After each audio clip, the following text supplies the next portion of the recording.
আসসালামু আলাইকুম, welcome to my channel Fatema cooking and blogs. সবাই কেমন আছেন? আশা করি ভালো আছেন। প্রতিদিনের মতন আজও আর একটা রেসিপি নিয়ে হাজির হয়ে গেলাম। আর এখানে দেখে হয়তো বুঝতে পারতেছেন আমি একটা বাটি নিয়েছি, আর তার মধ্যে নিয়ে নিলাম মেজারমেন্ট কাপে 2 কাপ বেসন নিয়ে নিলাম। তো আমাদের যেহেতু এখন রমজান মাস চলতেছে, মানে রমজান ছাড়া অনেকে দেখা গেছে পেঁয়াজু বা বেগুনি আলু চপ অনেকে পছন্দ করেন, আর আমাদের নর্মালি অনেক সময় সন্ধ্যা নাস্তার এটা থাকে। তো হয়তো ঘরে বানায় অনেকে দেখা গেছে যে মানে বেগুনি আলুর চপ এগুলো মুসমুসে হয় না। তো কীভাবে অনেক মানে দীর্ঘ টাইম মুসমুসে রাখা যায় সেই টিপসটা আজকে আপনাদের সাথে শেয়ার করব। আর এই তো এখানে দিয়ে দিলাম আমি হাফ টেবিল চামচ করে 2 টেবিল চামচ চাউলের গুঁড়ো দিয়ে দিলাম। আর এখানে হাফ টেবিল চামচ দিয়ে দিলাম জিরে গুঁড়ো, হাফ টেবিল চামচ দিয়ে দিলাম ধনিয়ার গুঁড়ো, স্বাদ মতন দিয়ে দিলাম লবণ, আর এখানে সামান্য ফুড কালার মিলাই দিলাম। এটা চাইলে আপনারা স্কিপ করতে পারেন। আর এখানে দিয়ে দিলাম হাফ টেবিল চামচ আদা বাটা, হাফ টেবিল চামচ দিয়ে দিলাম রসুন বাটা। এই তো সবগুলো মশলা একসাথে দিয়ে দিলাম। আর এখানে বেসনের সাথে সবগুলো মশলা একসাথে মেশানোর একটাই কারণ, এটা অনেক মজা হয় এভাবে সবগুলো বেসনের সাথে মেশালে। আর না হলে বেসন থেকে একটা গন্ধ আসে, ভালো লাগে না খেতে, আর মানে ওই টেস্টটা আসে না। আমরা দেখেন বাজারে কিন্তু রাস্তার মানে আশেপাশে দোকানে রেস্টুরেন্টে যেখানে দেখি না কেন ওদের খাবারগুলো কেন এত মজা হয়। আমরা অনেকে বেশি বাইরের খাবারগুলো পছন্দ করি, তো বাইরের খাবারগুলো অনেক মজা হয়, এই জন্য তারা সব কিছু দেয়। আর এখানে আমি সামান্য একটু মানে খাওয়া সোডা অ্যাড করছি, আপনারা চাইলে দিতে পারেন, কিন্তু না দিলে একটু শক্ত হয়ে থাকে। আর খাওয়া সোডাটা দিলে কিন্তু একটু নরম থাকে বা সুন্দর হয়, জিনিসটা সফট হয় আর কি। এই তো দেখে হয়তো বুঝতে পারলেন যে আমি কীরকম করি মানে ডোটা করেছি। আর এই তো এখন আলুর চপগুলো দিয়ে দিব। আর খাওয়া সোডাটা দিলে কিন্তু মানে আপনার সবগুলো ফুলে একটু। এই তো এখন মানে তেলটা আমি একটু হাই হিটে গরম করে নিয়েছি, আর একদম এখন লো আঁচ করে দিয়েছি। তেলটা ভালো করে গরম করে নিয়ে একদম চুলাটা লো আঁচে রেখে দেবেন, দেখবেন একদম ফুলে যাবে আলুর চপ বা পেঁয়াজু বেগুন আলু মানে আমরা যেটাই বানাই না কেন। এই তো দেখেন এই যে আমার মানে আলুর চপগুলো আমি দিয়ে দিচ্ছি একে একে করে। তো একদম ফুলে যাবে, দেখতে কিন্তু নিজে থেকে ফুলে উঠেছে, দেখে হয়তো বুঝতে পারলেন যে কীরকম হয়েছে মাশাল্লাহ। এই তো এখন আমি উল্টে নিচ্ছি। আর যেহেতু আলুর চপ ভাজতে কিন্তু বেশি সময় লাগে না, কিন্তু বেগুনিটা একটু সময় লাগে, আর একদম মুসমুসে থাকবে যেভাবে। সেই টিপসটা হচ্ছে চাউলের গুঁড়াটা দিবেন অবশ্যই, কারণ চাউলের গুঁড়া দিলে আপনার বেগুনি এবং আলুর চপ দুইটাই অনেক মুসমুসে থাকে, আর মানে অনেকটা টাইম মুসমুসা থাকে আর কি। যে হয়তো আপনার দেখা গেছে যে ঘন্টা 2-1 মতন মুসমুসে থাকবে, আর খেতেও অনেক ভালো লাগে। আর একটু লাল বেশি করে লাল করে ভেজে নেবেন। একটু অনেক সময় দেখা গেছে আমরা হালকা কালার করে ভেজে মানে চুলা থেকে নামাই ফেলি, তখন কিন্তু মুসমুসে থাকে না।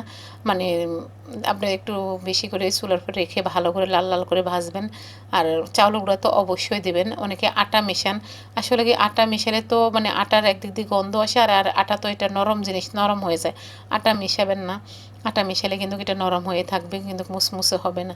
দেখবেন বড় বড় রেস্টুরেন্টের খাবারগুলো কিন্তু অনেক মুসমুসে থাকে, মানে বেগুনি আলু চপ। আমার হাজব্যান্ড তো সবসময় একটা কথাই বলে যে বেগুনি মানে তোমার একদম বাজারের মতন হয়, মুসমুসে হয় খাবারটা, খেতেও অনেক ভালো লাগে। এই তো আমি এগুলো মানে প্রথমে 4-5টা দিয়ে ভেজে নিলাম, এখন আবারও দ্বিতীয়বার দিয়ে এই যে ভেজে নিলাম মানে আলুর চপগুলো। আর সেই তেলের মধ্যে আজকে আমি আপনাদের সাথে পেঁয়াজটাও মানে দেখাবো, একের সাথে 2টা রেসিপি একসাথে শেয়ার করবো আপনাদের সাথে। যেহেতু মানে আলাদা আলাদা করে দেখানোর কোনো মানে নাই, ওই ছিল না, এই জন্য আমি আপনাদের সাথে 2টাই একসাথে দেখাচ্ছি। আর চাইলে আপনারা আমি বেগুনি যেভাবে বানাইছি সেই রেসিপিটা আপনারা দেখে আসতে পারেন আমি বেগুনি দিয়ে কীভাবে বানাইছি। আর এই তো এখানে আমি পেঁয়াজুর ডাল নিয়ে নিলাম। মানে আমি আমার পরিমাণ মতন এখানে প্রায় মেজারমেন্ট কাপে প্রায় 2 কাপের বেশি হবে ডাল বাটা নিয়ে নিলাম হাফ টেবিল চামচের মতন মরিচের গুঁড়া। আমার মরিচের গুঁড়াও অনেক ঝাল, এই জন্য আমি হাফ টেবিল চামচ দিয়েছি, আপনারা চাইলে বেশি কম করে নিতে পারেন। স্বাদ মতন লবণ দিয়ে দিলাম। আর এখানে মেজারমেন্ট কাপে হাফ কাপ দিয়ে দিলাম পেঁয়াজ কুচি। এখানে পেঁয়াজটা বেশি দিবেন, কারণ পেঁয়াজ কুচিটা অনেক মানে ডালের মধ্যে পেঁয়াজের মধ্যে অনেক ভালো লাগে খেতে। আর এই যে এখানে 4 থেকে 5টা দিয়ে দিলাম কাঁচামরিচ, আর দিয়ে দিলাম স্বাদ মতন ধনিয়া পাতা, কুচি করে দিয়ে দিলাম ধনিয়া পাতা। এখানে ঠিক সেম প্রসেসে আমি আবারও মানে পেঁয়াজুটা মানে বানাবো। আলুর চপে তো হয়তো 1 টেবিল চামচ করে দিয়েছি, এখানে 1 টেবিল চামচ করে আমি ধনিয়া গুঁড়া দিব, 1 চামচ দিয়ে দেবো জিরা গুঁড়া, দেখে হয়তো বুঝতে পারতেছেন। আমার ওখানে বেসন ছিল দেখে আমি হাফ টেবিল চামচ করে দিয়েছি। আর এখানে আমার যেহেতু ডাল বাটা পেঁয়াজু বানাবো, এখানে আমি মানে নিজের হাতে ঘরে তৈরি করা গরম মশলাটা দিয়েছি। আর বাজারে কিনা দিলে কিন্তু অবশ্যই আপনারা হাফ টেবিল চামচের থেকে একটু বেশি দিবেন, আমি এখানে হাফ টেবিল চামচ থেকে কম দিয়েছি। আর এখানে যে মানে দোকানের পেঁয়াজগুলো দেখবেন যে অনেক মুসমুসে থাকে, কারণ এই জন্য তারা চাউলের গুঁড়া মেশায়। আর এখানে আমি এই যে চাউলের গুঁড়াটা মিশিয়ে দিলাম, 2 টেবিল চামচের মতন চাউলের গুঁড়া দিলাম। দিয়ে এই তো সবগুলো মশলা একসাথে ধনিয়া গুঁড়া জিরা গুঁড়া হলুদ মরিচ সব একসাথে দিয়ে দিলাম, দিয়ে একটু ভালো করে একসাথে মিশিয়ে নেব।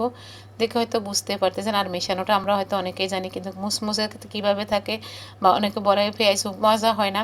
সব ধরনের মশলা দিবেন, দেখবেন যে খেতে অনেক ভালো লাগে। আমি তো সব মশলা দিয়ে আপনাদের সাথে শেয়ার করতেছি আজকে।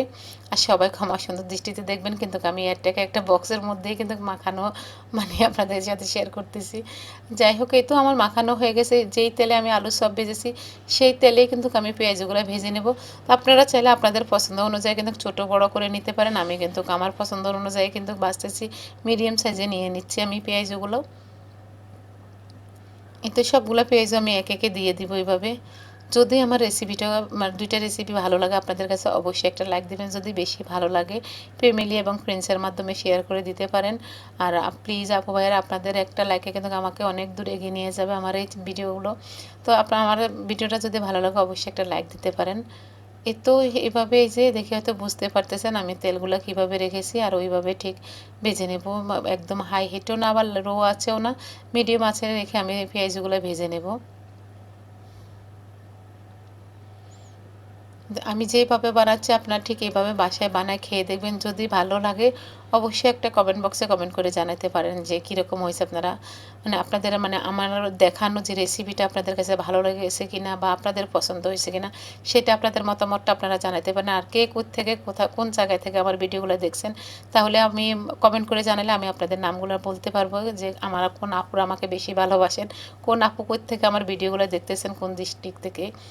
এই তো পেঁয়াজগুলো আমার ভাজা হয়ে গিয়েছে, দেখে তো বুঝতে পারতেছেন। এই তো পেঁয়াজগুলো এখন নিয়ে নিচ্ছি।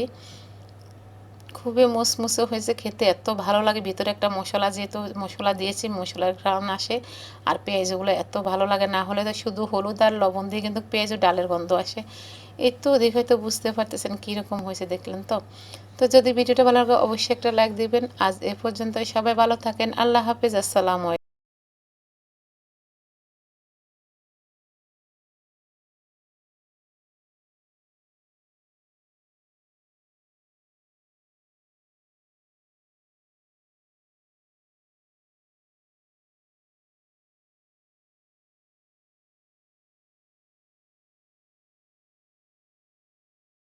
السلام